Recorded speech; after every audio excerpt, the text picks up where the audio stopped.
Oke teman-teman pemirsa channel YouTube itu Terbang Agung, kita sekarang berada di Prasasti Tuk Mas di Desa Lebak di Kelurahan Daawu, Kecamatan Grabak, Kabupaten Magelang. Ini juga disebut sumber mata air Kalimas 1 dan 2. Saat ini memang dikelola di kawasan Prasasti, dikelola sebagai sumber mata air untuk Kota Magelang oleh teman-teman BUMD PDAM Magelang.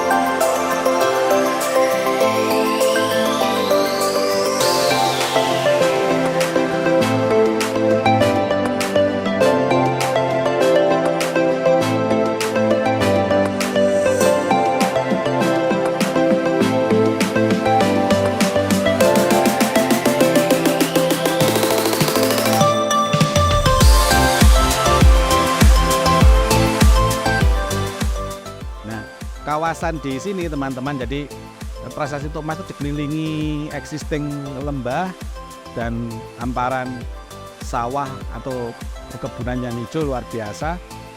Dan di sini mulai digunakan aktif itu sekitar tahun 70-an. Namun sebelumnya Prasasti Tuk Mas ini sumber mata air di sini digunakan untuk kegiatan yang bersifat spiritual. Oke teman-teman, jadi Prasasti Tuk Mas ditemukan sekitar tahun-tahun 60-an untuk 70-an. Terus prasasti ini eksis dipahatkan abad ke-6 ke-7, jadi era kerajaan Medang waktu itu.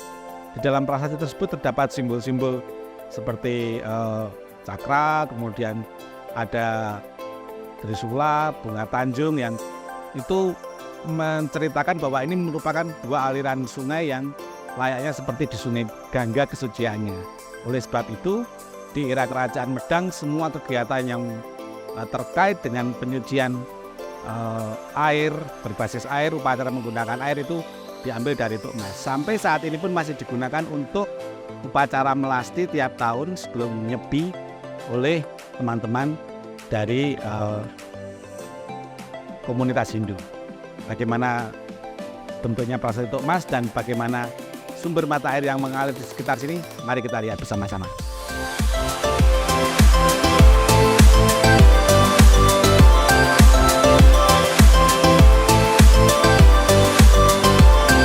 Teman-teman, kita bisa lihat sekarang tempat ini telah ditata sedemikian rupa dan dialihfungsikan sebagai satu tempat stasiun pengendali air atau pusat pengendali air. Bisa dilihat teman-teman, ini pipa-pipa yang sangat besar ini menuju ke Kota Magelang ya.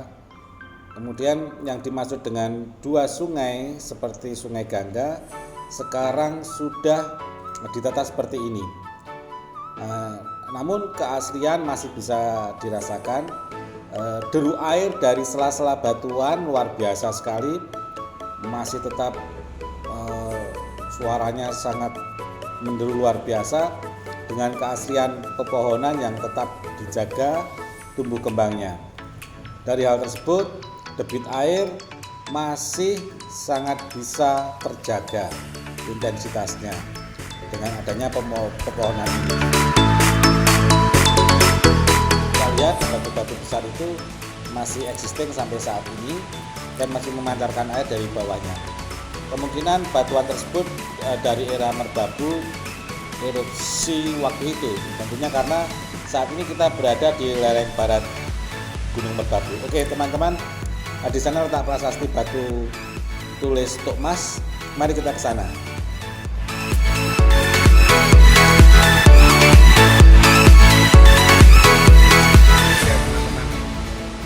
Ini existing prasasti Tuk Mas, tepat pada batuan andesit.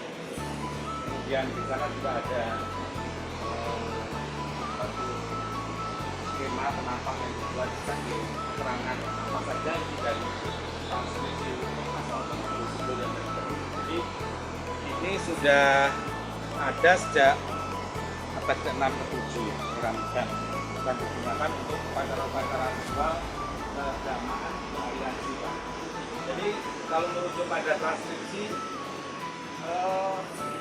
Tuk Mas ini terdapat berbagai macam simbol ya. Di situ ada bunga padma atau tanjung, kemudian ada denah. Mungkin itu denah skema satu bentuk. Kalau kita amati seperti ada lingga, ada joninya, jadi seperti denah. Mungkin denah dari existing petirtaan di sini tentunya.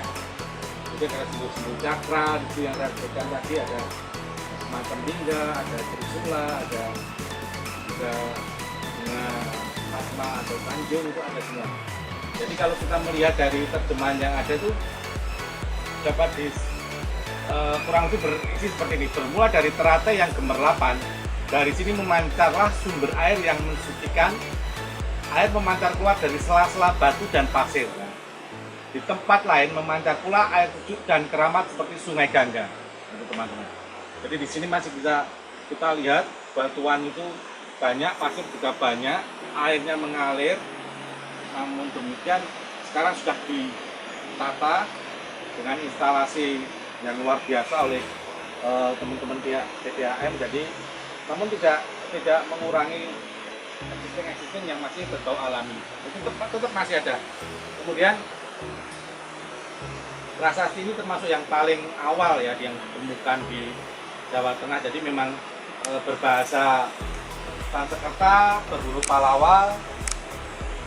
Sayangnya nampaknya juga ada tambahan-tambahan nih di sebelah sisi belakang prasasti itu ada, tidak tahu tulisan ini termasuk vandalisme atau memang dulu dipahatkan untuk kepentingan tertentu. Tapi ini saya rasa ini berbeda.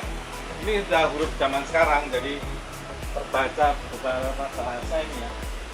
Tidak tahu untuk apa fungsinya, kurang mengerti.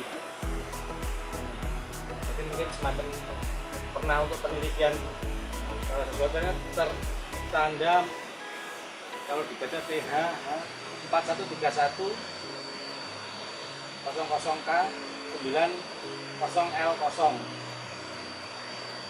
TOP4 dan sebagainya. Jadi ini udah huruf baru, sayang sekali kenapa ada tambahan tulisan ini, yang ini kami belum mengerti dan ini tidak tercapture sebagai bagian dari paket itu dari prasasti. Jadi teman-teman bisa lihat sini, nanti mungkin bisa di zoom simbol-simbol yang ada ini sudah di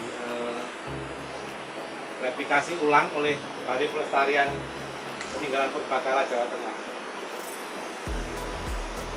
Jadi boleh jadi ini merupakan mata air suci teman-teman. Saat ini tiap tahun masih digunakan untuk upacara melasti, upacara sebelum nyepi ya, pembersihan diri untuk mata air suci.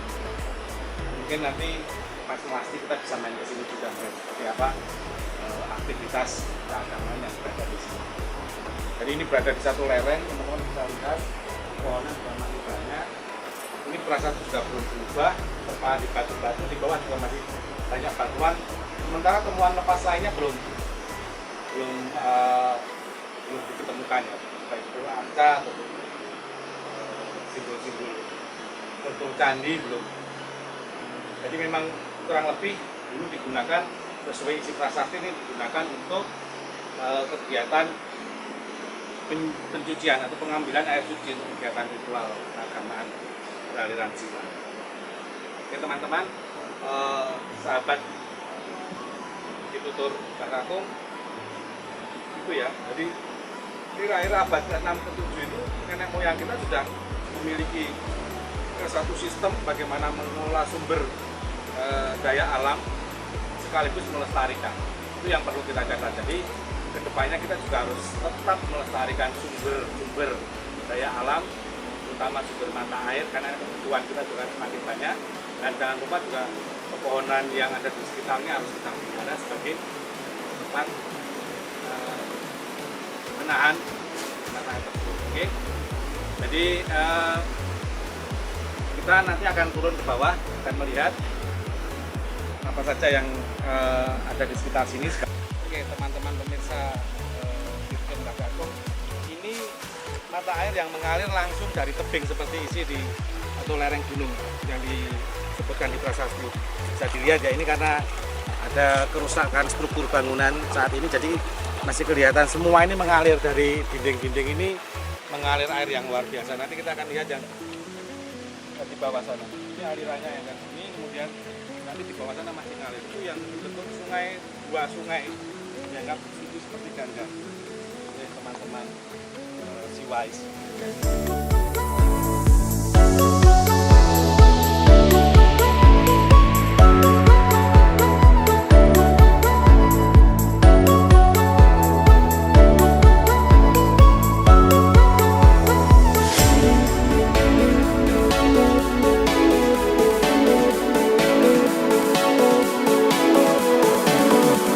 Iya teman-teman, di situs Tok Mas yang tadi ya, itu kita tahu kan dari catatan prasasti itu dari abad ke-6 ke-7.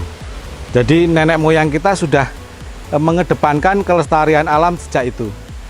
Beliau-beliau tidak hanya memanfaatkan sumber mata air, namun juga menjaga kelestarian lingkungannya. Masih bisa ditemui banyak tumbuhan-tumbuhan besar di sini, ada pohon beringin, ada pohon gayam. Kemudian ini juga, ini apa Mas? Jembak ya? Jembak ini dengan Mas siapa Mas? Sakbani. Mas Sakbani. Mas Sakbani ini bertugas di sini untuk menjaga instalasi air PDAM sekaligus juga menjaga kelestarian lingkungan di sini. Selain pohon-pohon beringin apa yang ada? Ada pohon pinus. Pohon pinus juga. Ada. Ya, di atas itu ya. Dijaga di sana itu teman-teman, di atas itu tadi ditanemin pohon yang banyak sekali memang untuk menjaga agar tangkapan air itu, catching area itu ada di sana. Catching area terjaga, otomatis turun ke sini nih air melimpah ini. Air melimpah ini yang tidak ikut di pam ya Mas ya. Ini buat irigasi daerah sini. Untuk irigasi daerah di sekitar sini ya, di sekitar Gerabak sini ya. Sekitar Lebak ya. Oke, kemudian nek batu-batu ini lama ya? Sudah lama ini. Ini batu-batunya juga lama sekali teman-teman. Artinya sebenarnya kelestarian lingkungan sini luar biasa. Kalau teman-teman merasakan saya sedang berada di dalam air ini, segarnya luar biasa. Jadi bisa juga untuk kegiatan wellness, untuk kesehatan juga ini, untuk kesehatan juga. Kemudian yang mesti kita tanamkan, kelestarian lingkungan itu harus menjadi keseimbangan kehidupan kita. Jangan sekali-kali kita kemudian untuk kebutuhan apapun kita kemudian akan menghancurkan lingkungan tersebut. Hancurnya lingkungan adalah hancurnya kehidupan kita. Oke teman-teman, sampai di sini dulu liputan dari Pitutur Mbah Kakung. Jaga kelestarian lingkungan, jaga kelestarian budaya. Salam budaya, salam lestari.